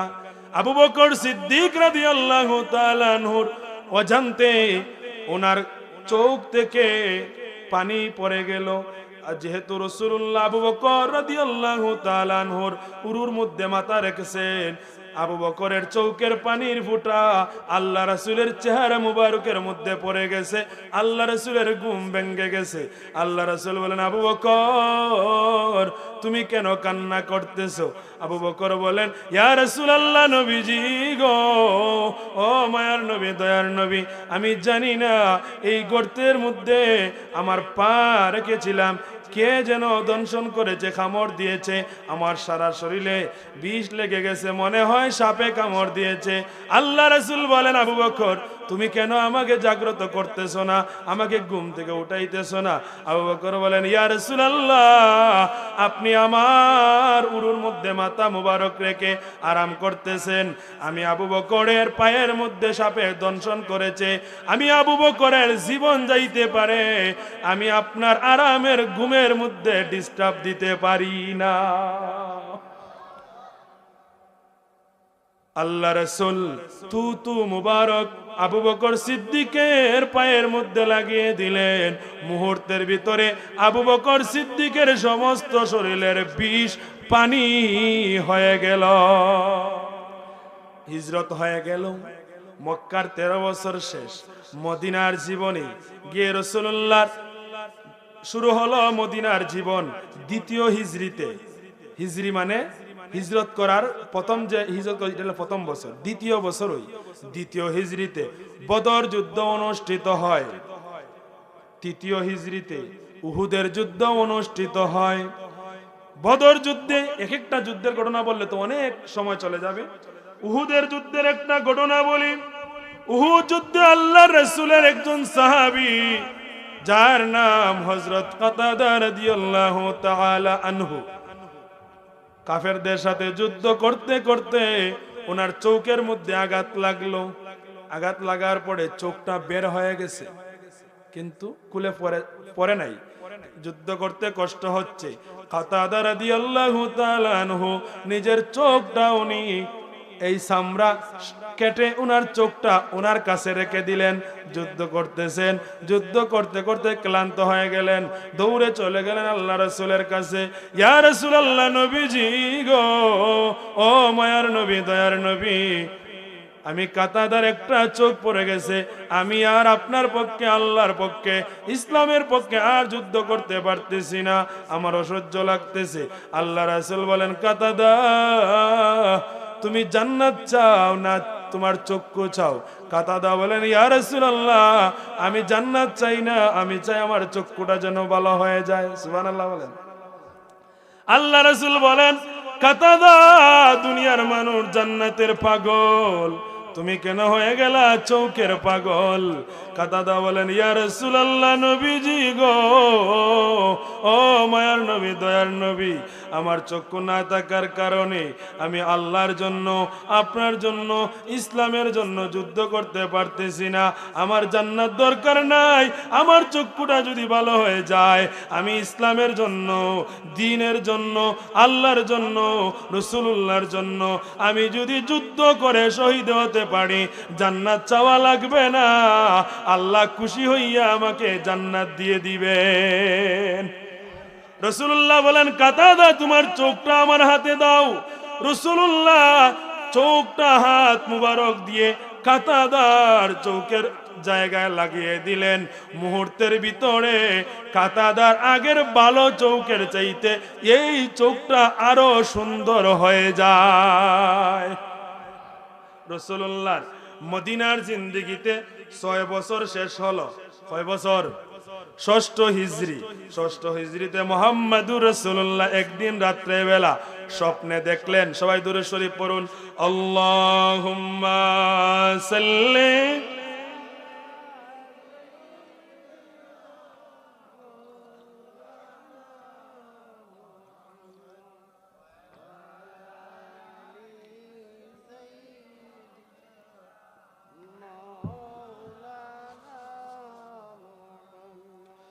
মুহাম্মাদুর রাসূলুল্লাহ রাত্রে বেলা স্বপ্ন দেখলেন, ওনার সাহাবীদেরকে নিয়ে উনি কানায় কাবা তওয়াফ করতেছেন। মক্কা থেকে আসছেন কয় বছর হয়েছে? 6 বছর। কয় বছর? নিজের বাবার বাড়ি, মায়ের বাড়ি, দাদার বাড়ি, নিজের জন্মস্থান ফেলে যারা দূরে যায় তারা জানে জন্মস্থানের কেমন টান, ঠিক কিনা বলেন?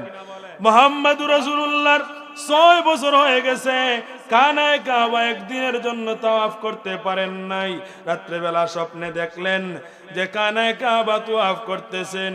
ফজরের নামাজ আদায় করে সাহাবীদের কাছে বলতেছেন, সাহাবীরা রে, আমি রাত্রেবেলা স্বপ্নে দেখলাম আমি তোমাদেরকে নিয়ে কানায় কাবা তাওয়াফ করতেছি। সুবহানাল্লাহ বলেন।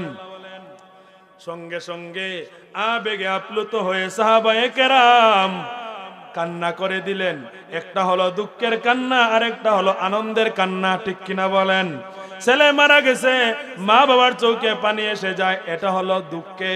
আর ছেলে 10 বছর পরে বিদেশ থেকে আসছে, মা বাবার চোখে পানি এসে যায়, এটা হইল আনন্দে, ঠিক কিনা বলেন?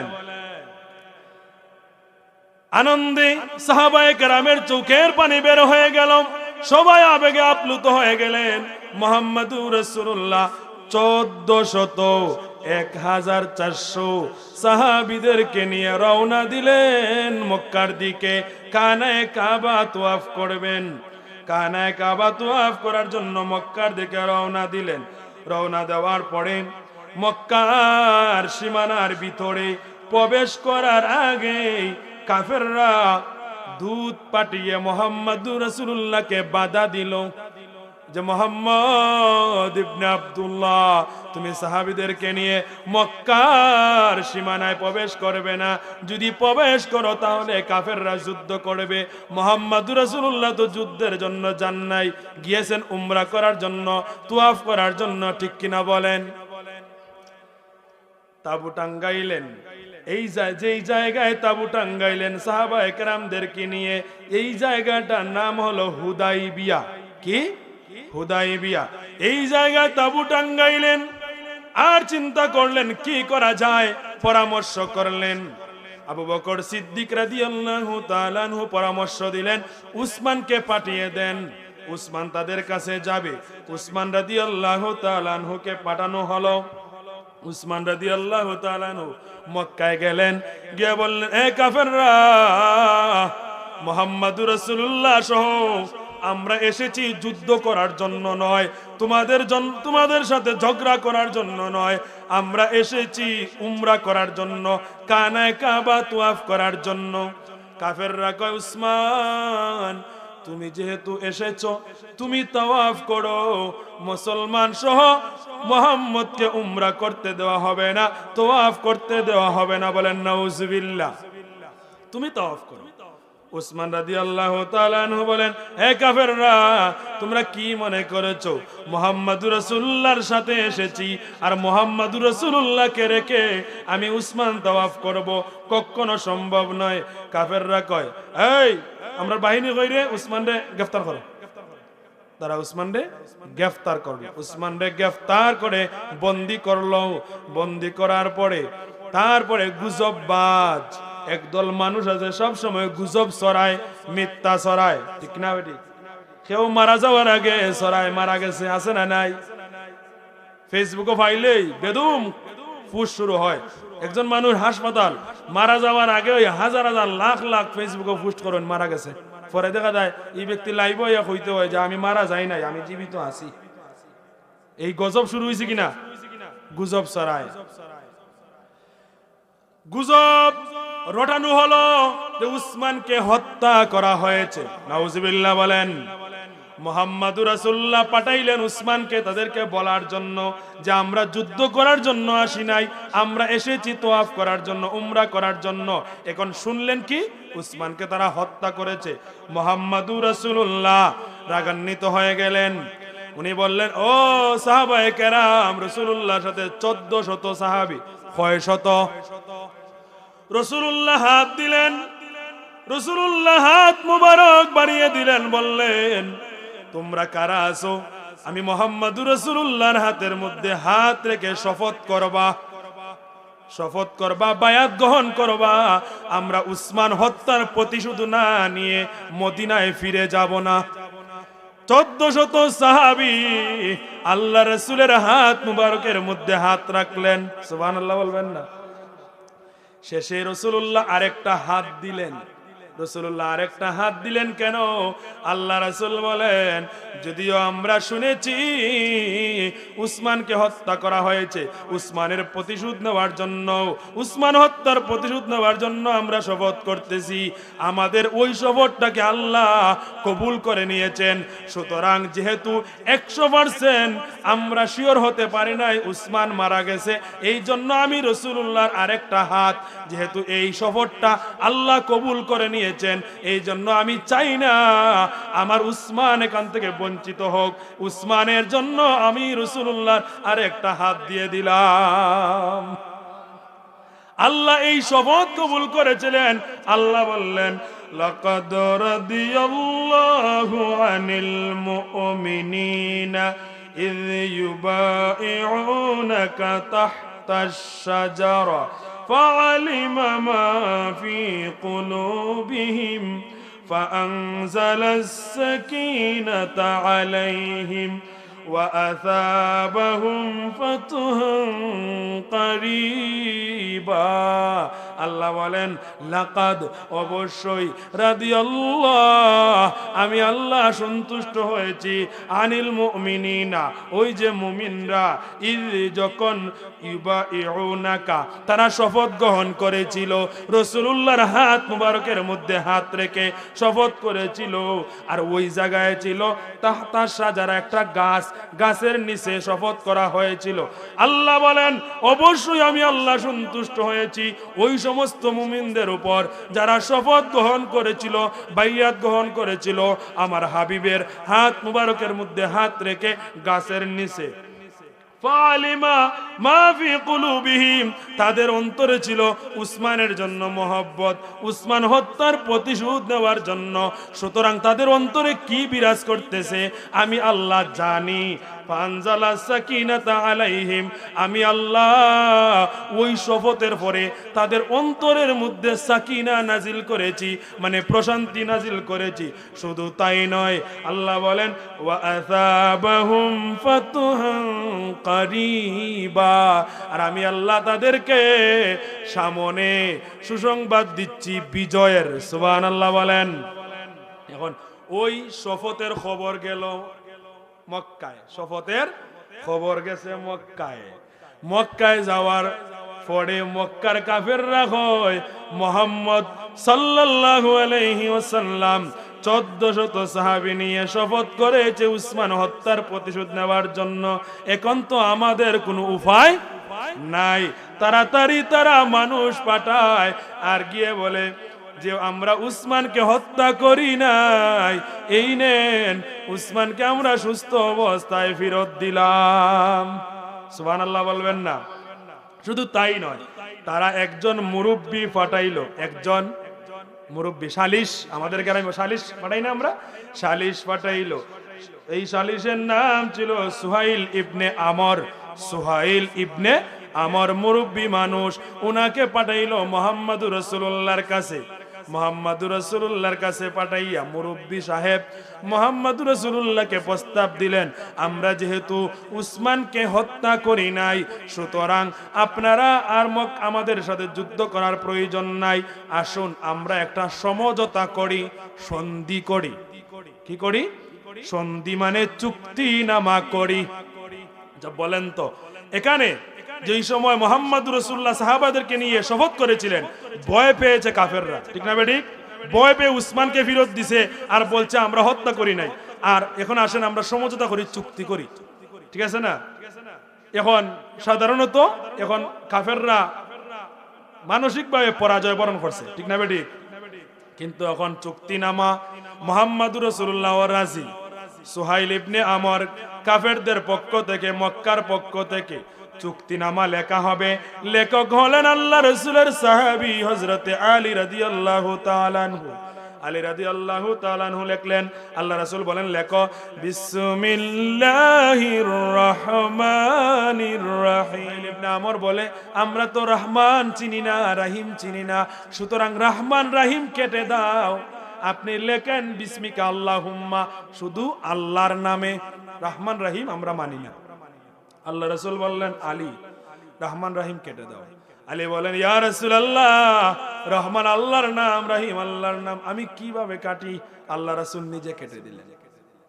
তারপরে আল্লাহ রাসূল বলেন, লেখো মুহাম্মাদুর রাসূলুল্লাহ এবং সুহাইল ইবনে আমর দুইজনের স্বাক্ষরে এই চুক্তিনামা বাস্তবায়ন হইবে। সুহাইল ইবনে আমর কয়, মুহাম্মদ, তোমাকে তো আমরা রাসূলুল্লাহ মানি না, রাসূলুল্লাহ যদি মানতাম তাহলে তো আমরাও ঈমানদার হইতাম, সুতরাং রাসূলুল্লাহ আমরা মানি না, লিখতে হবে মুহাম্মদ ইবনে আব্দুল্লাহ, আব্দুল্লাহর পুত্র মুহাম্মদ। আল্লাহ রাসূল বলেন, আলী, রাসূলুল্লাহ কেটে দাও। আলীর চোখের পানি বের হয়ে গেল। এইদিকে 1400 সাহাবী রাগান্বিত হয়ে গেলেন। কত বড় সাহস! তারা ভয় পেয়ে আসছে চুক্তি করতে। এখন আল্লাহর রহমান রহিম নামও খাটাইলো, এখন কয় রাসূলুল্লাহ কাটার জন্য। আল্লাহ রাসূল বলেন, কেটে দাও। আলী বলেন, ইয়া রাসূলুল্লাহ, নবীজি গো, ও মায়ার নবী, দয়ার নবী, আমার আলীর জীবন যাইতে পারে, রাসূলুল্লাহ শব্দ খাটার ক্ষমতা নাই। আল্লাহ রাসূল বলেন, আলী কেটে দাও। আলী কান্না করে। 1400 সাহাবী কেউ সবাই রাগে রাগান্বিত, আবেগে আপ্লুত হয়ে কান্না করতেছেন। মুহাম্মাদুর রাসূলুল্লাহ এখানের নেতা, মুহাম্মাদুর রাসূলুল্লাহর ভিতরেও দুঃখ আছে না নাই? কিন্তু মুরব্বী যদি বিচারের মধ্যে দুঃখ দেখান, উনার পিছনে যুবকরা তো ঝাঁপিয়ে পড়বে, ঠিক না বেটি? আল্লাহ রাসূল যদি এই দুঃখ প্রকাশ করেন, সাহাবায়ে কেরাম এমনিতেই শেষ। রাসূলুল্লাহ ভিতরে দুঃখ আছে কিন্তু দুঃখ প্রকাশ করতেছেন না, মুস্কি হাসতেছেন। রাসূলুল্লাহ বলেন, আলী, তুমি যদি না কাটতে পারো আমার কাছে দাও। মুহাম্মদ রাসূলুল্লাহ নিজের হাতে রাসূলুল্লাহ শব্দটা কেটে দিলেন। তারপরে চুক্তি লেখা হলো কি, যে আমাদের মক্কা এবং মদিনা, কুরাইশদের মধ্যে আর মুহাম্মদ রাসূলুল্লাহর মধ্যে আগামী 10 বছর যুদ্ধ বন্ধ থাকবে। এটা ভালো, ঠিক না? দ্বিতীয় লেখেন, মক্কা থেকে যদি কেউ মদিনায় চলে আসে মুসলমান হয়ে, আমরা যদি ফিরত চাই আপনি ফিরত দিতে বাধ্য থাকবেন। আর মদিনা থেকে যদি কেউ মক্কায় চলে যায়, আপনি ফিরত চাইলেও আমরা ফিরত দিব না। এটা তো একতরফা হয়ে গেছে, একতরফা না? কিন্তু মুহাম্মাদুর রাসূলুল্লাহ মেনে নিলেন। সাহাবায়ে কেরামের রাগ কমতেছে না বাড়তেছে? দুঃখ কমতেছে না বাড়তেছে? সবাই কান্না করতেছেন, রাগও উঠতেছে, কান্নাও করতেছেন। তারপরে বলা হলো, মুহাম্মদ যদি কেউ আসে ফিরত দিতে বাধ্য, কিন্তু তোমাদের কেউ গেলে আমরা ফিরত দিতে বাধ্য নয়।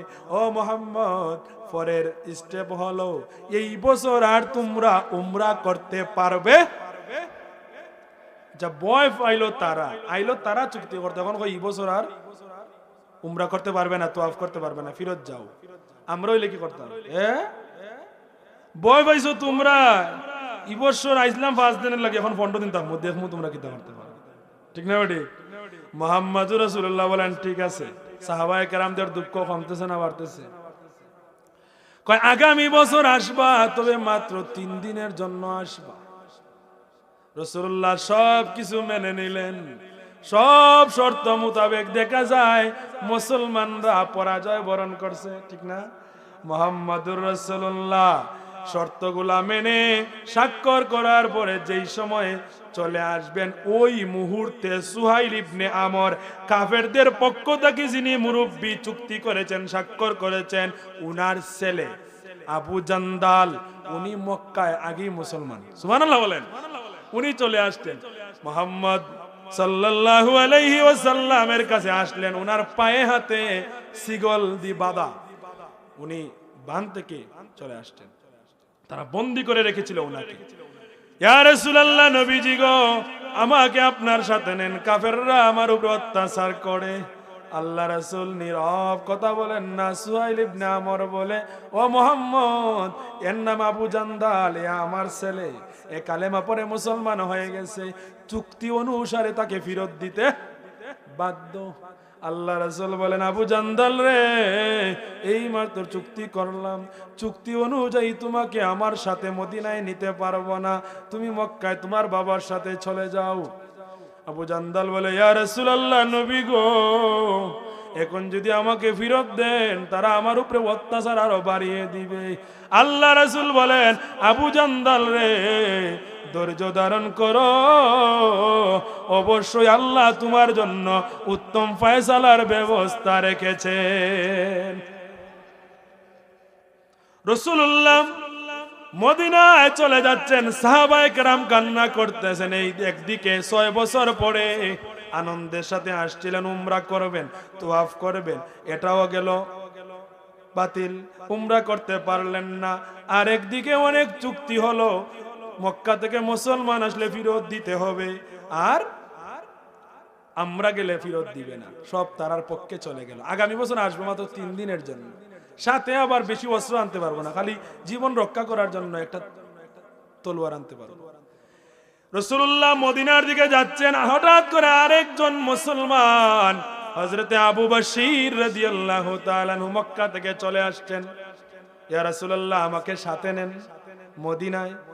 সাথে 2 জন বাহিনী, সৈন্য বাহিনীও চলে আসছে মক্কা থেকে। তারা বলে, মুহাম্মদ, চুক্তি অনুযায়ী আবু বশিরকে ফেরত দেন। রাসূলুল্লাহ বলেন, আবু বশির, আমি তোমাকে নিতে পারবো না, চুক্তি অনুসারে তোমাকে ফেরত দিতে হবে। ফেরত দিয়ে দিলেন।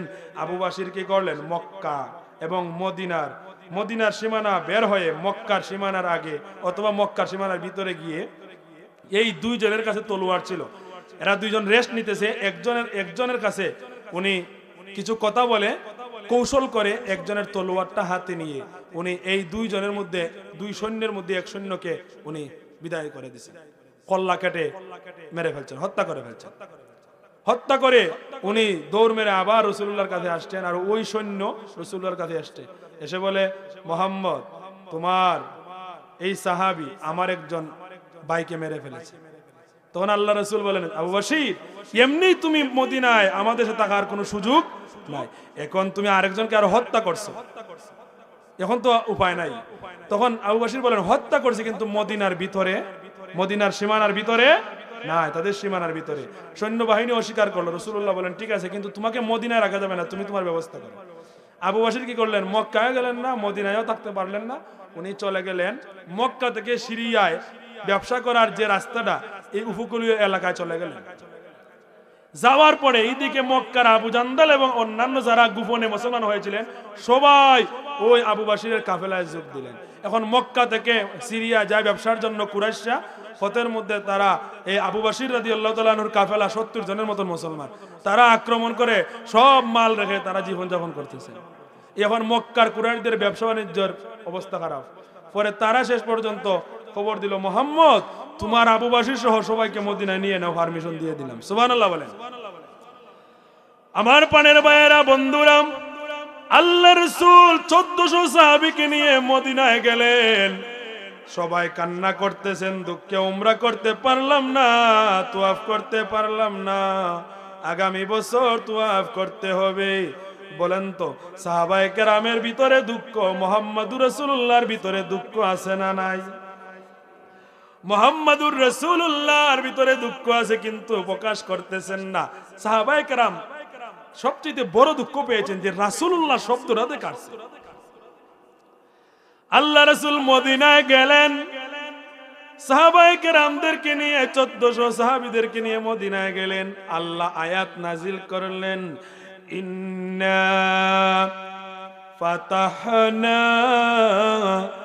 লাকা ফাতহাম মুবিনা। হ্যাঁ মুহাম্মদ সাল্লাল্লাহু আলাইহি ওয়াসাল্লাম, নিশ্চয়ই আমি আল্লাহ আপনাকে সুস্পষ্ট বিজয় দান করিলাম। আচ্ছা, আমরা যে শুনলাম বললাম, এই অনুপাতে সাহাবায়ে কেরামদের মন অনুযায়ী চুক্তিতে মুসলমানরা বিজয় লাভ করে নাই, কিন্তু আল্লাহ নাজিল করলেন সুস্পষ্ট বিজয় দান করলাম। আল্লাহ যেহেতু বলছেন, তাহলে কথা সত্য না মিথ্যা? এখন আল্লাহ রাসূলের অন্তরেও দুঃখ আছে, রাসূলুল্লাহ শব্দটা কেটে দিল। সাহাবায়ে কেরামরা ভিতরে দুঃখ আছে, রাসূলুল্লাহ শব্দটা কেটে দিল। আল্লাহ কোরআনের আয়াত নাজিল করে মুহাম্মদুর রাসূলুল্লাহকে জানিয়ে দিলেন, ও হাবিব আপনার সাহাবায়ে কেরামদেরকে আপনি জানিয়ে দেন যে এই 10 বছরের চুক্তিনামা কাগজ থেকে মুহাম্মদুর রাসূলুল্লাহ কেটে দিয়েছে, কোনো অসুবিধা নাই। 10 বছরের চুক্তিনামায় মুহাম্মদুর রাসূলুল্লাহ তাকলেই কি আর না তাকলেই কি, আমি আল্লাহ সূরা ফাতিহার মধ্যে নাজিল করে দিলাম মুহাম্মাদুর রাসূলুল্লাহ। সুবহানাল্লাহ বলেন। কাফেররা কেটেছিল সাদা কাগজের 10 বছরের চুক্তিনামা থেকে রাসূলুল্লাহ, আল্লাহ কুরআনুল কারীমে মুহাম্মাদুর রাসূলুল্লাহ লাগিয়ে দিলেন। কিয়ামত পর্যন্ত মুহাম্মাদুর রাসূলুল্লাহ থাকবে, ঠিক কিনা বলেন? হাজিরিন, 6 হিজরি গেল, 8ম হিজরিতে গিয়ে মক্কা বিজয় হলো। মক্কা বিজয় হলো। আমার ভূমিকায় তেলাওয়াতকৃত আয়াত, মক্কা বিজয়ের পরে আমার আল্লাহ সূরা নাজিল করেন। আল্লাহ রাসূলের কাছে 23 বছরে 30 পারা কোরআন নাজিল হয়েছে। সর্বপ্রথম সূরা আলাকের 5টি আয়াত, কিন্তু সম্পূর্ণ সূরা হিসাবে, মানে পরিপূর্ণ সূরা হিসাবে সর্বপ্রথম নাজিল হয় সূরা ফাতিহা, আর পরিপূর্ণ সূরা হিসাবে সর্বশেষ নাজিল হয় সূরা আন-নাসর। সূরা আন-নাসর, এটাই আমি ভূমিকায় তেলাওয়াত করেছিলাম। 8ম হিজরিতে মক্কা বিজয়ের পরে আল্লাহ আয়াত নাজিল করলেন, ইযা জাআ নাসরুল্লাহি ওয়াল ফাত। হাবিব মুহাম্মদুর রাসূলুল্লাহ সাল্লাল্লাহু আলাইহি ওয়াসাল্লাম যখন আল্লাহর পক্ষ থেকে সাহায্য এবং বিজয় আসবে, ওয়ারাআইতান নাসা ইয়াদখুলুনা ফি দীনিল্লাহি আফওয়াজা, আপনি দেখবেন মানুষদেরকে দলে দলে দ্বীনের মধ্যে, ইসলামের মধ্যে দাখিল হচ্ছে। যখন বিজয় আসবে দেখবেন দলে দলে মানুষ ইসলামের মধ্যে দাখিল হচ্ছে। এই জন্য 6 হিজরিতে 1500 সাহাবী, আর 8ম হিজরিতে মক্কা বিজয়ের সময় 10,000 সাহাবী। 8ম থেকে 10ম হিজরি বিদায় হচ্ছে 1,25,000, মতান্তরে 1,10,000 সাহাবী। সুবহানাল্লাহ বলেন। বিজয় হলে দলে দলে মানুষ প্রবেশ করে। এই জন্য আল্লাহ শিখিয়ে দিচ্ছেন, বিজয় যখন আসে, যেই সময় দেখছেন ছেলে এখন মাসও 4 লাখ 5 লাখ টাকা রুজি করে, আমাদের অনেকের আছে বাজারও গেলে এখন আর তাইনের দাফটে থাকা যায় না, মসজিদও গেলে হাউকের ছুটে থাকা যায় না। কিন্তু আল্লাহ মুহাম্মাদুর রাসূলুল্লাহর উপরে নাজিল করে উম্মতদেরকে শিক্ষা দিলেন, যখন আল্লাহর সাহায্য বিজয় আসে, দলে দলে তোমার দলে মানুষ প্রবেশ করবে, তখন তুমি ফাসাব্বিহ বিহামদি রাব্বিকা ওয়াস্তাগফির। ফাসাব্বিহ, আপনি তাসবিহ পড়ুন। দলে দলে আপনার দলে দলে মানুষগুলো আপনার দলে আছে, আপনি তাসবিহ পড়ুন। বিহামদি, আপনি প্রশংসা করুন। রাব্বিকা, আপনার রবের। ওয়াস্তাগফির, এবং ক্ষমা প্রার্থনা করুন। সুবহানাল্লাহ বলেন। হাজিরিন, আলোচনা এখানেই শেষ করে দিব। আমাদের দেশে 1.5 বছর আগে সারা দেশ আসলো আওয়ামী লীগ। কথা বলেন। দেখেন আয়াতের সাথে বাস্তব তাফসীর, এখন বাস্তব নমুনা উদাহরণ দিচ্ছি, বাস্তব নমুনা। আল্লাহ তো বলছেন, যখন আল্লাহর পক্ষ থেকে বিজয় এবং সাহায্য আসবে, দেখবেন দলে দলে মানুষ ইসলামে প্রবেশ করতেছে। ঠিক কিছুদিন আগে সব আওয়ামী লীগ, এখন সব বিএনপি। সাধারণ এখনো বিজয় কিন্তু আসে নাই বিএনপি, কিন্তু এখন গোরে বাইরে সব জায়গা খালি বিএনপি। এর মানে আপনি ইসলামের ক্ষেত্রে বলেন আর দুনিয়ার ক্ষেত্রে বলেন, আপনি যখন ভালো অবস্থানে থাকবেন, বিজয় আসবে, দলে দলে খালি সব আপনার পক্ষে থাকবে। এই জন্য যদি আলেম ওলামার কাছে ও দেশ যায়, দেখবেন সারা দেশ কইবো আমরা আলেম ওলামারে ভালোবাসি, পক্ষে আছি। সুবহানাল্লাহ বলেন। এই জন্য আওয়ামী লীগ যেই সময় ক্ষমতায়, সব আওয়ামী লীগ একমাত্র স্বাধীনতার পক্ষের দল, ভালো দল, বঙ্গবন্ধু, জাতির পিতা ইত্যাদি। আওয়ামী লীগ এখন শেষ। এখন আওয়ামী লীগ ফ্যাসিস্ট, স্বৈরাচার ইত্যাদি বিভিন্নতা আছে। অনেকগুলা সত্য আছে, অনেকগুলো আবার মিথ্যা আছে। মানে অনেকের বিরুদ্ধে মামলা হয়েছে সত্য, অনেকের বিরুদ্ধে আবার মিথ্যা মামলা আছে না নাই? এখন বিএনপির অবস্থান ভালো, সামনে ক্ষমতায় আসবে, এখন সব ঘরে বাইরে খালি বিএনপি। এর মানে কি? আপনি ভালো অবস্থানে থাকলে সবাই আপনার পক্ষে। এই জন্য যারা আল্লাহওয়ালা, যারা নবীওয়ালা, যারা ইসলামওয়ালা, এরা যদি কোনোদিন ক্ষমতাশালী হয়, দেখবেন সবাই হইব আমরাও এরা সাথে আছি। ঠিক না বেঠিক? এই জন্য সমাজে বলেন আর রাষ্ট্র বলেন, যারা ইসলামের পক্ষের মানুষ, সৎ মানুষ, যোগ্য মানুষ, আল্লাহকে ভালোবাসে, আল্লাহ রসুল্লাহকে ভালোবাসে, আল্লাহ রসুলকে ভালোবাসে, ইসলামকে ভালোবাসে, কোরআনকে ভালোবাসে, দ্বীনকে ভালোবাসে, এদেরকে একবারে পরিবার থেকে, সমাজ থেকে নিয়ে রাষ্ট্র পর্যন্ত এদের হাতে ক্ষমতা দিতে হবে। ঠিক কিনা বলেন? একজন বিচারক সমাজের যদি ঘুষ না খায়, এই সমাজটি ঠিক না বেঠিক? এই জন্য আল্লাহ পাক যেন আমাদেরকে সব সময় সব জায়গায় সৎ মানুষকে ক্ষমতা দেওয়ার, সৎ মানুষকে নেতৃত্ব দেওয়ার মন মানসিকতা আমাদের তৈরি করে দেন। আগামীতে নির্বাচন আছে, আল্লাহ পাক যেন আমাদের দেশের মধ্যে যারা নেতা হবে, পাশ করবে, এমপি মন্ত্রী হবে, আল্লাহ পাক যেন সৎ মানুষগুলারে আমাদের নেতা হিসাবে কবুল করেন। সবাই বল আমিন। আর পাহাড়পুর হযরত শাহ উমাইশা রহমতুল্লাহ আলাইহি সালে সবকে যেন আল্লাহ কবুল করেন, বলেন আমিন। অত্র এলাকার জিন্দা মুর্দা সবাইকে যেন আল্লাহ মাফ করেন, বলেন আমিন। আল্লাহুম্মা আমিন। আলহামদুলিল্লাহি রাব্বিল আলামিন, ওয়াসসালাতু ওয়াসসালামু আলা সাইয়্যিদিল মুরসালিন ওয়া আলা আলিহি ওয়া আসহাবিহি ওয়া আহলি বাইতিহি আজমাইন।